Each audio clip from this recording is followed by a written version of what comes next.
सबसे पहले भगवान भोलेनाथ के चरणों में प्रणाम करती हूँ, मेरा प्रणाम स्वीकार हो। आदिशक्ति माँ भवानी गौरा के चरणों में प्रणाम करती हूँ, मेरा प्रणाम स्वीकार हो।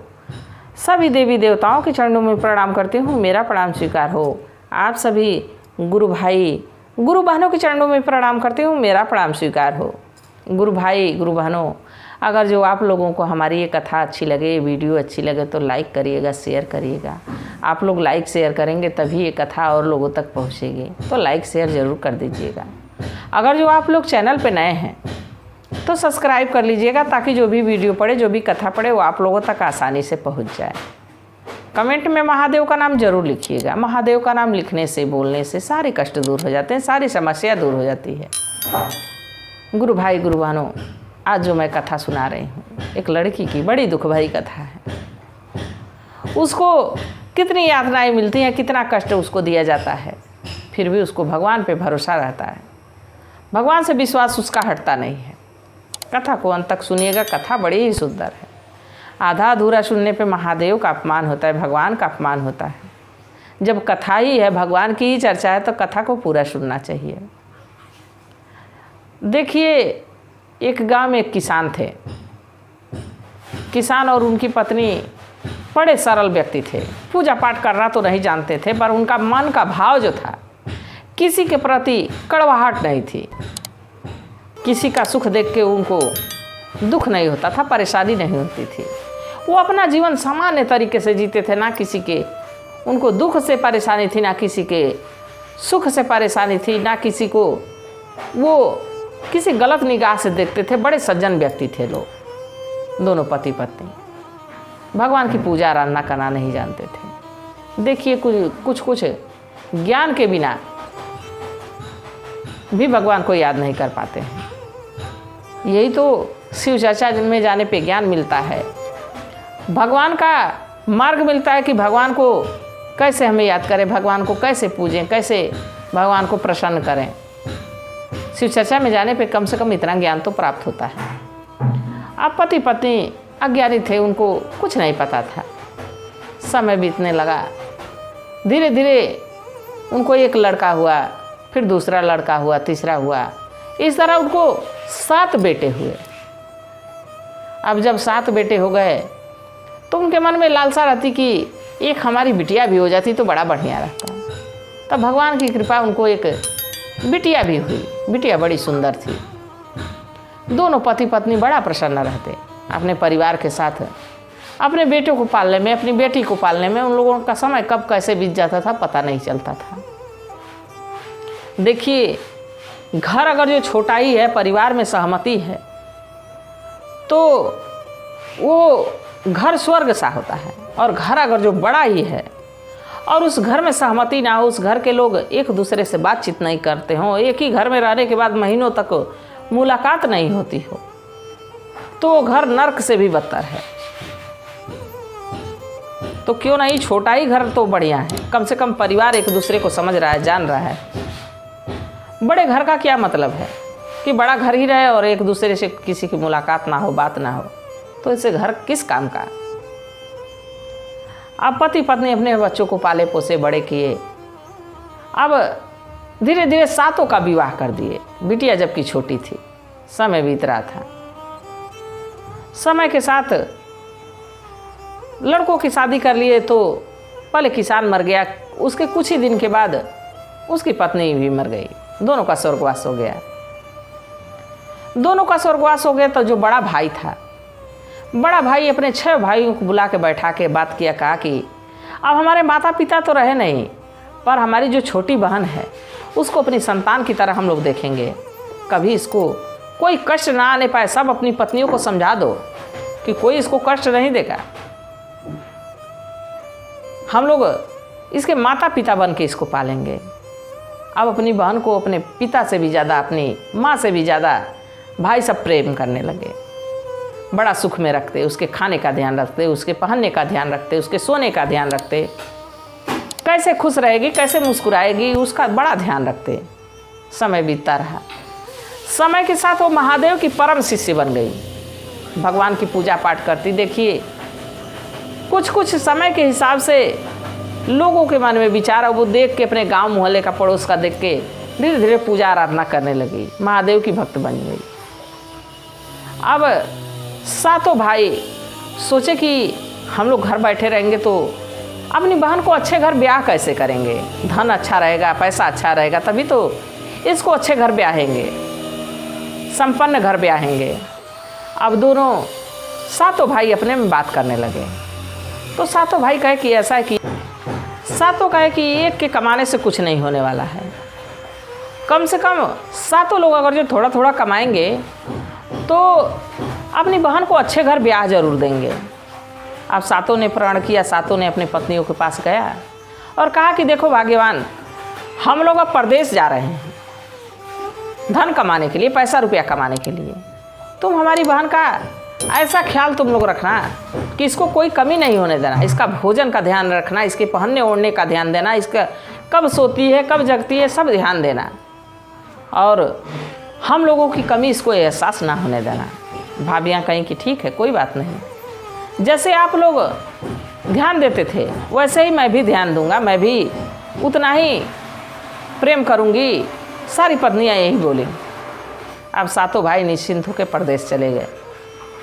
गुरु भाई गुरु बहनों, दुख का दिन अब शुरू हो गया। जैसे ही भाई परदेश चले गए वैसे ही भौजाइयाँ अत्याचार करना शुरू कर दी। अब उस लड़की से घर का सारा काम करवाती, भोजन समय पे नहीं देती। बाकी एक जो उसमें छोटी उसकी भौजाई थी वो चोरी चोरी उसको भोजन करा दिया करती थी, चोरी से उसकी मदद कर दिया करती थी। बाकी ये बात अब धीरे धीरे छह को पता चल गई तो उसको भी डांटने लगी कि तुम बड़ी उसकी हिमायती बनी हो, तुमको भी उसी के साथ काम में झोंक दिया जाएगा, तुमसे भी उतना ही कठिन काम करवाया जाएगा। अब बेचारी डर के मारे वो कुछ नहीं बोली, रोज़ रोज़ उसको यातना देने लगी कि ये मर जाए। अगर जो ये मर जाती है तो जो भी धन हमारे पति कमा के लाएंगे हम लोग के घर ही में रहेगा। देखिए पाप, ऐसा पाप मन में घर किया। अब उन लोग को ये सोचने लगे कि अगर जो मर जाती है तो सारा रुपया पैसा बचा रह जाएगा। अब उसके मारने के लिए रोज़ षड्यंत्र करती। एक दिन कहीं कि ऐसा है कि जाओ जंगल और बिना रस्सी के लकड़ी तोड़ के सूखी सूखी लेके आना। अब बेचारी सोचने लगी, गई जंगल में जाके रोते हुए बैठी, कही कि हे प्रभु हे महादेव, आखिर हम कैसे बिना रस्सी के और वो भी सूखी लकड़ी कैसे तोड़ेंगे, कैसे बिना रस्सी के बिना बांधे हुए लेके जाएंगे। बैठ के रो रही थी, इतना रोई कि पेड़ से पत्ते गिरने लगे, जितनी सूखी लकड़ियाँ सब अपने आप गिरने लगी। अब बेचारी लकड़ी चुन चुन के तो रख दी, सूखी सूखी लकड़ियाँ देखती चुन चुन के रखने लगी। इसके बाद अब सोचने लगी कि लकड़ी तो बहुत ज़्यादा बीन दी, पर ले कैसे जाऊंगी, कैसे बांधूंगी। अब यही सोच के रोए जा रही है, आंसू की धारा रुक नहीं रही है। यही सोच रही है कि माता पिता तो हमारे चले गए इस दुनिया से हमको छोड़ के, भाई हमारे बहुत प्रेम करते थे, भाई हमारे परदेश चले गए। हे महादेव, आपके सिवा अब इस दुनिया में हमारा कोई इस समय है नहीं। हमारे भाई रहते तो आज हमारी ये दशा नहीं होती। जब ऐसे ही कह के रो रही थी तभी वहाँ एक सर्प आया और सर्प कहा कि बिटिया क्यों रो रही हो। तो अपनी सारी कहानी कहने लगी कि देखिए सर्प देवता, आप डस लीजिए, मैं मर जाऊँ, अब मैं जीना नहीं चाहती हूँ। हमारी भाभिया कहीं सूखी लकड़ी लाना और वो भी बिना रस्सी में बांधे हुए, मैं कैसे लेके जाऊँ। अब मुझे समझ में नहीं आ रहा है, मैं ना रहूँगी ना ये सब कार्य मुझे करना पड़ेगा। आप हमको डस लीजिए। हमारे माता पिता तो हमको इस दुनिया से छोड़ के चले गए, हमारे भाई बहुत मानते थे पर परदेश चले गए, अब हम किसके सहारे रहूँगी, आप हमको डस लीजिए। नाग देवता जब ये बात सुने तो कहे कि ऐसा बिटिया कि चुप हो जाओ, और चुप होके तुम हमारी पीठ पे धीरे धीरे सारी लकड़ियाँ संहार के रख दो, हम तुम्हारे घर पहुँचा देते हैं। अब बेचारी सारी लकड़ियों को सर्प के पीठ पे धीरे धीरे चुन चुन के बढ़िया से रखी कि कहीं सर्प को चोट ना लगे, और बार बार उससे यही पूछती कि सर्प देवता आपको कहीं लग नहीं रही है, आपको कहीं चोट नहीं लग रही है, तकलीफ नहीं ना हो रही है। सर्प उसका भाव देख के कहा कि नहीं, आज अगर जो हमारी शरीर इस लकड़ी से अगर जो छिल जाए, कट जाए, तो भी हमको तकलीफ नहीं होगी। तुम्हारा इतना अच्छा भाव है, इतना सुंदर आपका व्यवहार है कि हम आपके लिए कुछ भी करेंगे। अब सर्प अपनी पीठ पे सारी लकड़ियों को लपेटा और लपेट के ले जाके उसके दरवाजे पे गिरा दिया। पीछे से पहुंची ये भी। जब उसकी भौजाई देखी कि लकड़ी तो आ गई, वो भी एक बोझा पूरा लकड़ी आई है और ये भी सही सलामत आई है, अचंभे में। अब सातों ने, छओं ने ये प्रण किया कि अब अगले दिन इससे भी कठिन इसको काम दिया जाएगा, ताकि जंगल में जाए और फिर लौट के आए ना। उस दिन भोजन भी उसको नहीं दिए लोग। उसकी छोटी भौजाई चोरी से लाके थोड़ा सा रोटी अपने में से और खिलाई, बेचारी खा के सो गई। दिन भर लकड़ी चुनी हुई थी, नींद आ गई। जैसे सुबह हुई 6 भौजाई धान लाई और धान की गिनती कर दी, जिसमें से चावल निकलता है। गुरु भाई गुरु बहनों, धान लाई और गिन के लाई, गिन के लाई और कहीं कि इसको ले जाओ, बिना ओखर और बिना मूसर के कूटना। और चावल और भूसी दोनों बराबर चाहिए, एक भी दाने कम हुआ तो इसका दंड तुमको दिया जाएगा।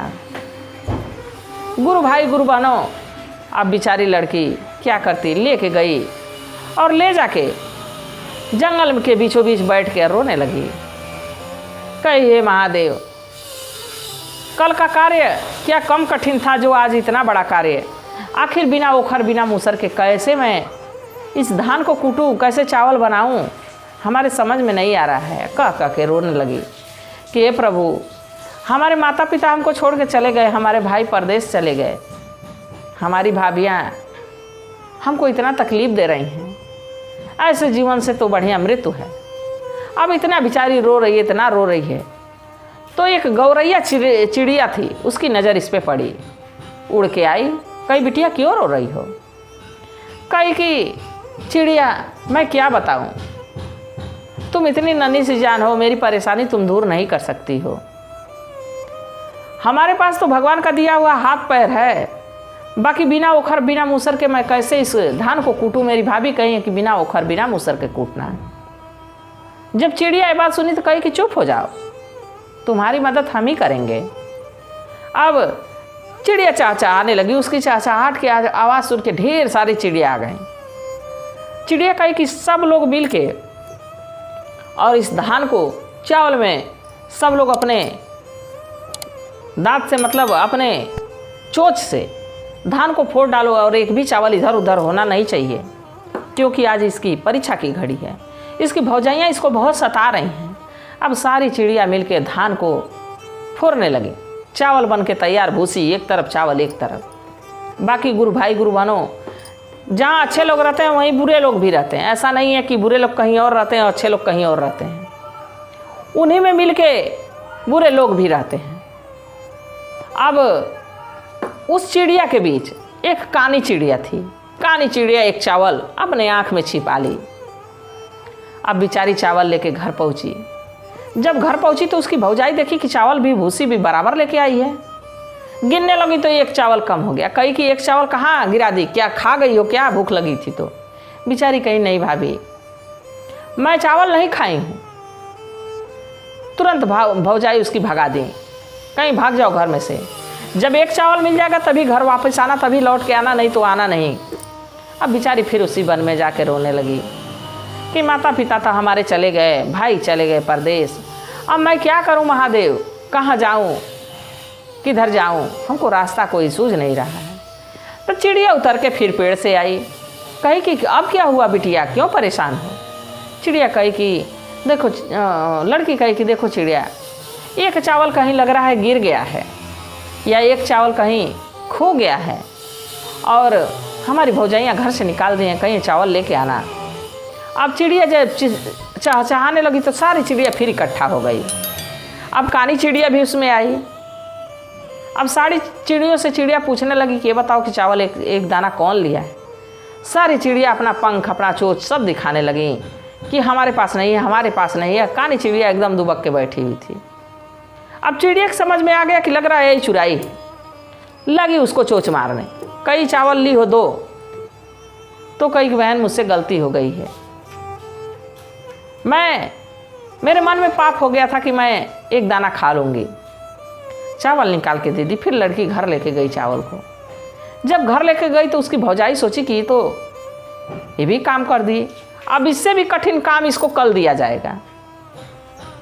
अरे निर्दयी भाभियाँ, बेचारी से क्या नहीं करवा डाली, घर का काम करवाती थी, अब उसका रोज कड़ी परीक्षा लेने लगी। अब उस दिन उसको कहें कि ऐसा है कि जाओ कुएं से चलनी में पानी भर के लाओ।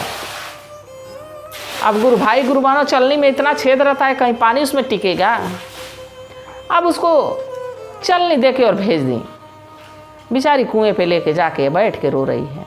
अब डोरी चलनी में लगा के और डालती, कुएं में पानी आता, पानी उसमें से तुरंत झर जाता, पानी निकालती, पानी तुरंत झर जाता।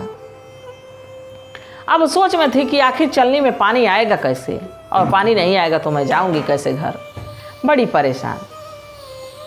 अब उसी समय उसके भाई सातों कमा के आ रहे थे। अब वो बैठ के यही कह रही थी कि हे महादेव, हे भगवान, हमारे माता पिता तो हमको छोड़ के चले गए, हमारे भाई परदेश चले गए, और हमारी भाभियाँ हमको इतना सताती हैं। हम किससे अपना दुख सुनाऊँ, किससे कहूँ? आप ही तो एक सहारा हैं। मैं बाकी किससे अपना दर्द कहूँ, अपना दुख कहूँ? छोटे भाई को लगा कि हमारी बहन कहीं रो रही है। अपने भाइयों से कहा कि बहन हमारी कहीं रो रही है। भाई कहें यहाँ कहाँ बहन रहेगी, हमारी बहन तो भाभियों के बीच में होगी, रेशम के झूले में झूल रही होगी। तो छोटा भाई कहा नहीं भैया, बहन यहीं पाई है, यहीं कहीं है। अब खोजने लगे, देखे तो एक कुएं के बगल में जगत के आड़ में बेचारी छुप के रो रही थी। भाई सातों गए, कहे बहन तुम यहाँ क्या कर रही हो? तो बहन कही भैया भाभी हमको चलनी में पानी लेने के लिए भेजी है। जब ये बात सुने सब भाई आग बबूला हो गए। बड़ा भाई समझाया कि देखो इस समय तुम लोग को दिमाग से काम लेना पड़ेगा। अगर जो जान जाएंगी तो वो मुकर जाएंगी, कहेंगे कि हम लोग नहीं भेजे हैं, अपने से गई हैं। अब बहन को अपने छिपा लिए सब, और सातों पहुँचे घर पहुँचे, तुरंत दौड़ के कोई पानी ला रहा है, कोई खाना ला रहा है, कोई पीड़ा ले रहा है, कोई खाट बिछा रहा है। मतलब सारी बहुएं सेवा में लग गई, सबकी सारी पत्नियां सेवा में लग गई। भाई कहे कि सब सेवा हम लोग तभी लेंगे, तभी पानी पिएंगे जब हमारी बहन कहाँ है, बहन को बुलाओ। तो छोटी उसमें से निकल के आई, कही कि बहन आपकी घर में रहेगी तब ना आएगी, बहन है नहीं। तो उसके भाई पूछे कहाँ गई है बहन? तो बड़ी वाली करे अरे कहीं खेल रही होंगी, अभी कहीं खेलने गई हैं। छोटी वाली कहीं खेलने नहीं गई हैं। उनको बड़ा तकलीफ, बड़ा परेशान लोग की हैं दीदी लोग। वो चलनी से पानी भरने कुएं में गई हैं। तब भाई कहे कि तुम सातों चलनी उठाओ और सातों जाओ कुएं पे पानी भरो, देखो तो पानी आता है। अब सब जाके कुएं पे खोजने लगी, ननद मिल ही नहीं रही है, सब परेशान। भाई कहते थे कि बिना हमारी बहन को लिए आना नहीं, उधर ही रह जाना तुम लोग। अब बहन तो कुएं पे मिली नहीं। फिर लौट के जब आई सब तो अपने अपने पतियों के पैर में गिर के रोने लगी कि हमको माफ़ कर दीजिए। लग रहा है कि वो हम लोग उनको इतना दुख दिए, इतना परेशानी किए हैं कि लग रहा है कि वो कुएं में डूब के और मर गई। तब भाई सब कहे कि ऐसा है कि बहन को अपने छिपाए थे, तुरंत निकाले, कहे कि ये हमारी बहन है। तुम लोग इतना कष्ट दी, इतना परेशानी दी, अगर जो तुम्हारे बहन पे पड़ती तो तुम लोग क्या करती? अभी तुम लोगों को हम अपने घर से निकालते हैं। तो उसकी सातों भाइयों की छोटी बहन जो थी कही नहीं भैया, भाभियाँ तो हमारे माँ के समान हैं, अगर जो इतना हमको परेशान नहीं करती, इतना तकलीफ़ नहीं देती, तो हमको ढंग कैसे आता? हो सके हमारा शादी विवाह जहाँ हो वहाँ हमको कठिनाइयों का सामना करना पड़े, तो मैं मजबूत नहीं रहूँगी तो कैसे अपना घर संभालूँगी? जब उसकी चतुराई सुने भाई तो कहे कि देखो ये हमारी बहन है। सारी भाभियाँ अपने बहन से लिपट के, अपने ननद से लिपट के रोने लगी कि ननद जी हमको माफ़ कर दीजिए, हमने आपके साथ गलत किया, आपके साथ व्यवहार गलत किया, आपको इतना तकलीफ़ पहुँचाई। ननद कही कि नहीं भाभी, हमारी माँ भी होती तो हमको ढंग सिखाती कि ये काम ऐसे करना है, आप लोगों ने सिखाया, इसके लिए आप लोगों का बहुत बहुत धन्यवाद। कम से कम आप लोगों के बीच रह के हमको महादेव की प्राप्ति तो हुई, महादेव हमारी मदद तो किए। तो गुरु भाई गुरु बहनों, आस्था और विश्वास से भगवान को याद करो तो भगवान जरूर मदद करते हैं। देखिए, सर्प के जरिए मदद किए, चिड़िया के जरिए मदद किए, और कुएं पे बैठी थी तो भाइयों को भेज दिए। तो गुरु भाई गुरु बहनों, भगवान हमारे इर्द गिर्द रहते हैं। भगवान किस तरह हमारी मदद करेंगे, किससे हमारी मदद करवाएंगे, ये सिर्फ वही जानते हैं। तो आस्था से विश्वास से अगर जो भगवान को याद करेंगे, भगवान जरूर साथ रहेंगे। मैं भी महादेव से यही प्रार्थना करती हूँ कि हे भोलेनाथ, हे शिव गुरु, जो भी इस कथा को सुन रहा हो, देख रहा हो, उस पर अपनी दया दृष्टि बनाए रखिएगा। सदा उनको खुश रखिएगा, स्वस्थ रखिएगा, मस्त रखिएगा। इसी कामना के साथ हर हर महादेव।